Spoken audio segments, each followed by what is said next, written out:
Waktu dekat. Namun demikian, pihaknya terus mempercepat pengerjaan sumur resapan.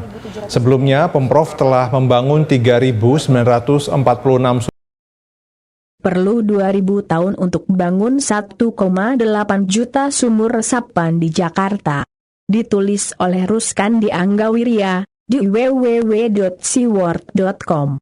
Kerugian materi akibat banjir besar Jakarta pada akhir minggu kemarin pasti sangatlah besar, belum lagi jika turut dihitung kerugian moral dan spiritual, yang sulit dikonversi ke dalam hitungan matematis. Namun semakin kita dicermati dan dianalisis, semakin banyak pula kita harus mengurut dada. Betapa tidak berdasarkan perhitungan kasar dari seorang legislator, yang mencatat janji-janji sang gubernur super cerdas itu, bahwa pada akhir tahun 2018, Pemprov telah memasang target pembuatan sumur resapan di seluruh kawasan ibu kota sebanyak 1,8 juta. Ironisnya hingga 2 tahun waktu dihabiskan, hanya tercapai di bawah 1.800 sumur. Ini artinya, jika di rata-rata, kita perlu waktu sekitar 2.000 tahun untuk menuntaskan program gubernur hanya untuk membuat sumur resapan saja. Hitungan di atas tentu saja tidak persis sama dengan pola pikir Anies Baswedan sendiri.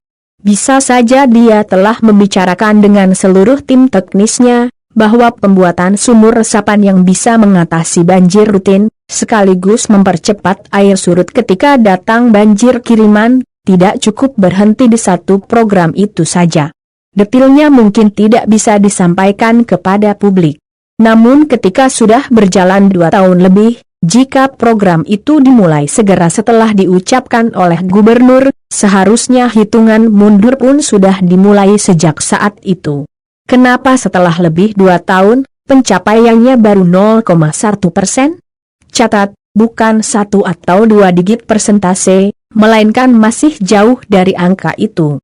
Program sebesar apa sih pembuatan sumur resapan sehingga harus memerlukan waktu ribuan tahun untuk menuntaskannya? Sebenarnya poinnya bukan pada pertanyaan kenapa pencapaiannya sebegitu rendah. Persoalan sebenarnya lebih kepada komitmen dari seorang pimpinan yang amat lemah dan cenderung menyederhanakan setiap masalah.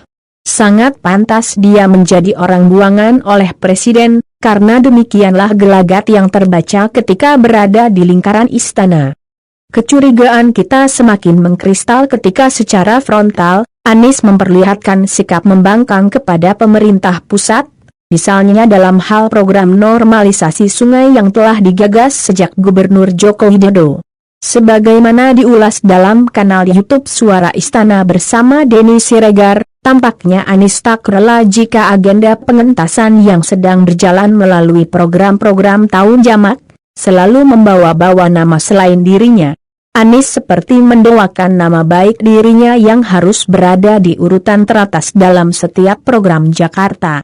Lebih-lebih jika kita lihat rekam jejaknya ketika menjabat Mendikbud, barangkali hanya nasib baik saja, sehingga dia masih selamat dari jeratan hukum.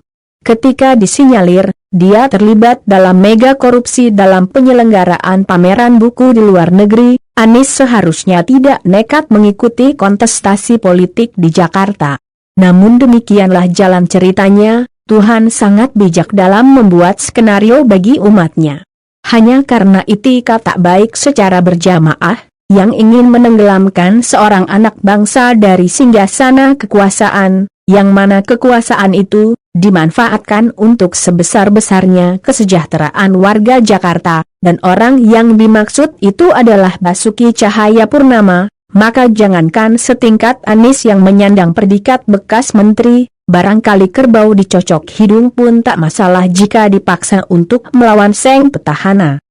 Kita belum tahu, apakah keselip lidah Ahok ketika berorasi di Kepulauan Seribu adalah berkah bagi para pembencinya, atau justru menjadi umpan yang tanpa dipikir panjang, lalu disantap dengan lahapnya, dan sekarang kita baru tersadar bahwa Tuhan sedang memberi pelajaran bagi para pembenci Ahok saat itu, yakni dengan memperlihatkan blunder demi blunder, dilakukan oleh simbol para pembencinya saat ini. Jika faktanya sudah sedemikian terang benderang, apalagi yang membukanya adalah seorang ketua fraksi di DPRD, lebih lagi karena dia berasal dari partai pendukung utama sang gubernur. Lalu kapankah dimulai gerakan untuk mengubah arah politik di ibu kota?